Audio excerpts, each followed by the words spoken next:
Welcome to Rise Up in Business, the law podcast for small business owners. This podcast is designed to share important legal information without the stuffy legal jargon. I'm Tracy Milacrane. Let's get into today's episode. If you're a long-time listener of the podcast, you will have heard me talk about the 3 core documents every small business owner needs. And that is every small business owner with a website, which, let's face it, that's just about all of us these days. I talk about the core 3 documents over and over again because they are the core foundational documents that every business needs to set themselves up for success. The 3 core documents that I talk about are your client service terms and conditions, or your client agreements, so the documents you have with your clients, your website terms and conditions, which govern the use of your website, and your privacy policy. In this episode, I want to talk to you about protecting your online space and explain to you why website terms and conditions are so important. I am asked by clients every now and then whether they actually need website T's and C's or if it's just a nice to have. And clients comment to me that sometimes it might have been their web developer or somebody along those lines has said, oh no, don't worry about them. You don't really need them. They're just a nice to have. They're definitely not necessary. That's just plain wrong. So I want to explain that in this episode in case you've been wondering the same thing, or in case you're listening along and you don't have website T's and C's, this will be your little nudge to let you know that they're really important and that you do need them. So you might need to think about doing something about that sometime soon. First of all, I just want to explain that website terms and conditions are very different to a privacy policy. They're both very different to your client terms and conditions, or your client service terms and conditions. It's really easy when business owners are busy doing all the things and wearing all the hats to get confused about what goes where or what does what. So they're 3 very separate documents. In your website terms and conditions, which we're going to talk about in this episode, they are the T's and C's that are made accessible via a link on the bottom of the homepage of your website. If you're not sure, go check out my website, tmsolicitor.com.au, scroll straight to the bottom and you'll see a link. One will say terms and conditions and one will say privacy policy. They're 2 very different documents, so they're made accessible via 2 different links. Now, in your website T's and C's, we don't want to see the terms and conditions you have with your coaching clients, your creative clients, whatever it is that you've got going on in your business. We don't want to see your client service terms here or your client agreement here. Wrong spot. Your client terms or your client agreement, that's what gets entered into directly between you and your client. Your website terms and conditions, they are the terms and conditions that govern what people can and can't do on your website and what people can and can't do with the stuff you share on your website. So they are made accessible via a link on the bottom of your homepage, right next to your privacy policy. I'm not going to talk any more about a privacy policy in this episode, other than to say, very important, yes, you need one. In this episode, I'm going to dive into explaining why the website T's and C's are so important. So let's dive into that. First of all, let me ask you this. As a small business owner with a website, do you share details of your services with your clients? Do you sell products? Do you share details of those via the website? Do you run a blog? Have you got a podcast? Do you have a lead magnet, freebie download? Or do you have masterclasses available on your website? Or do you have a course or a membership or a subscription of some sort? Do you link to other websites on your website? Something we call third-party links. If you answered yes to any of this, then you need website terms and conditions. If you are a creative, do you share details of your work on your website? So your beautiful portfolio of work that you've done. If you've answered yes, you need website T's and C's. So you see, your website terms and conditions govern what people can and can't do on your website, and it keeps you protected. It keeps your business protected because most of us set out on our business journey and we have a website done which beautifully illustrates who we are and what we do and how we can help people. And then we want to share information and we want to add value as much as possible. And we do all that from the right place to genuinely serve our potentially beautifully aligned clients. But we need to be protected as well. And that's where the website terms and conditions come in. So your website terms and conditions are going to set out the rules for what people can and can't do on your website and what they can and can't do with your stuff. First and foremost is your intellectual property. We want to protect the intellectual property on your website. And I'm not going to give you a masterclass here on intellectual property and copyright, other than to say we don't want there to be any misunderstandings or any assumptions made by anybody landing on your website that because you haven't said otherwise, you're sharing or assigning your intellectual property. So we don't want there to be an assumption that because we are an interior designer, for example, that it's okay for someone to come and screenshot the images of my work from my portfolio page on my website because I didn't tell you couldn't, so it's okay that you do. We want to avoid that. We absolutely want to avoid that. And we do that in the intellectual property provisions of the website terms and conditions. So we protect all of your IP, your branding, your trademarks, what you might be using as a mark, your business name. We want to protect your portfolio, your images, your work, your blogs, your content in your podcasts, all the things. We want to protect it and make it very clear that the information on the website is available for you to view and to assist by providing general information only. But please don't take it, don't copy it, don't pass it off as your own, don't take it and try and sell it. You can't do any of those things. We make it very clear. So if you do get copied, and yes, it happens, I'm so aware that it happens, then you can reach out to your business lawyer. Or if you don't have one, you can reach out and talk to me. I might become your new business lawyer.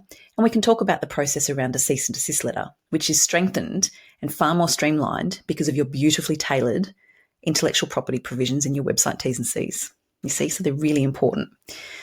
The next thing is, if you're sharing information, we want to make sure we have the right disclaimers in there for you, so that it's made very clear that any information on your website is shared in good faith and for general information purposes only. It's not a substitute for professional advice. So what we want to make sure is we're protecting you should someone rely on something you've shared, seek to implement it, suffer a poor outcome, and look to you for recourse. And by that, I mean suing you. So we want to prevent that. We want to make sure you're protected in relation to that.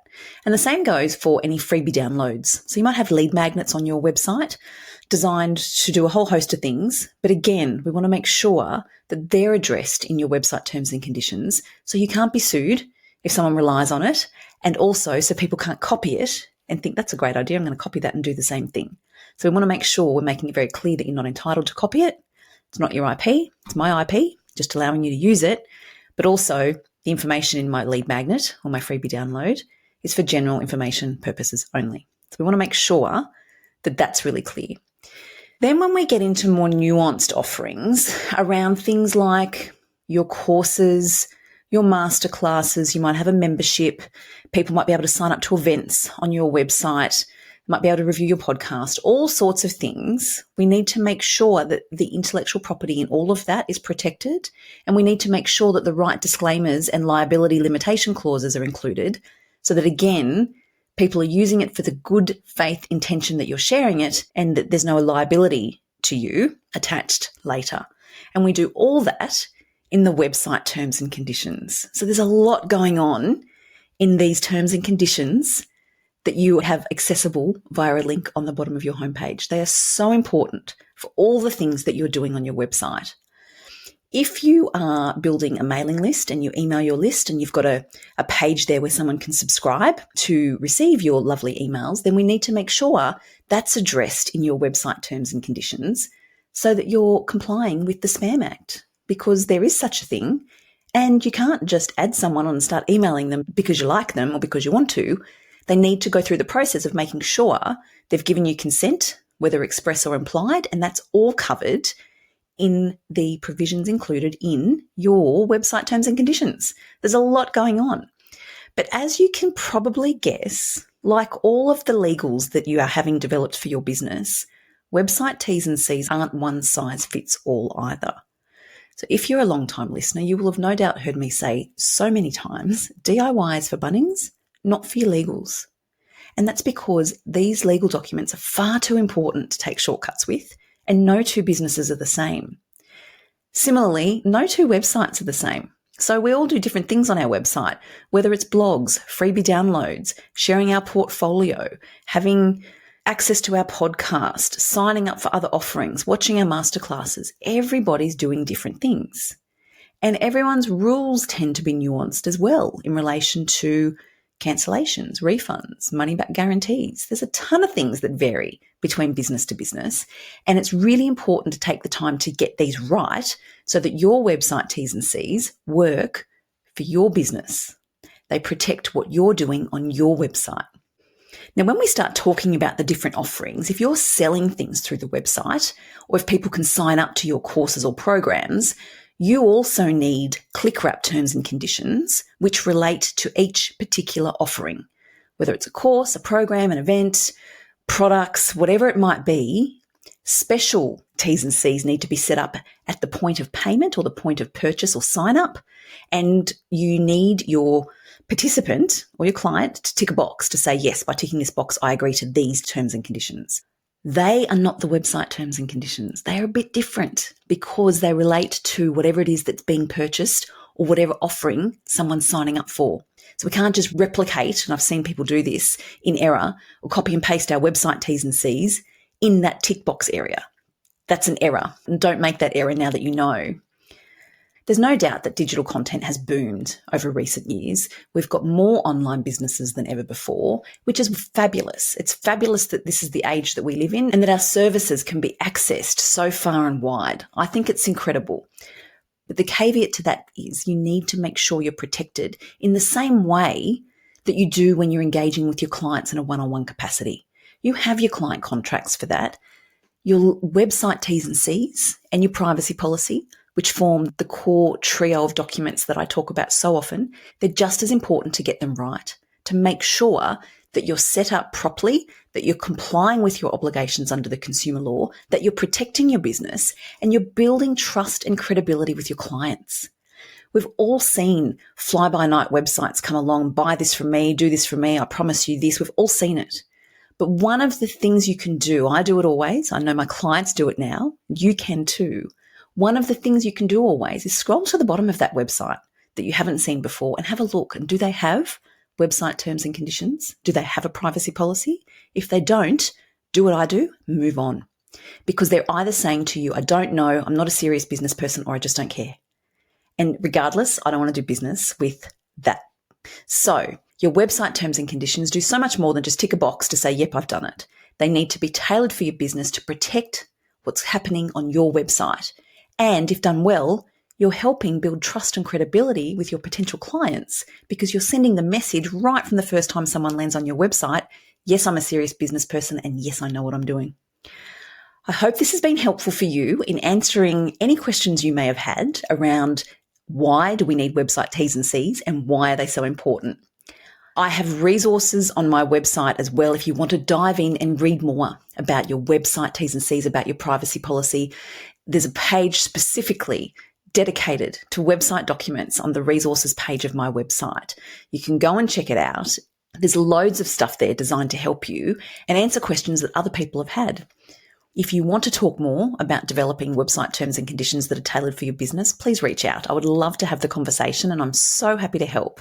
You can reach me on Instagram over in DMs or send me a message through the website for tmsolicitor.com.au. I always love hearing from you and you can catch me easiest those two ways. As always, thanks for your time. I appreciate you listening. I'll catch you next time.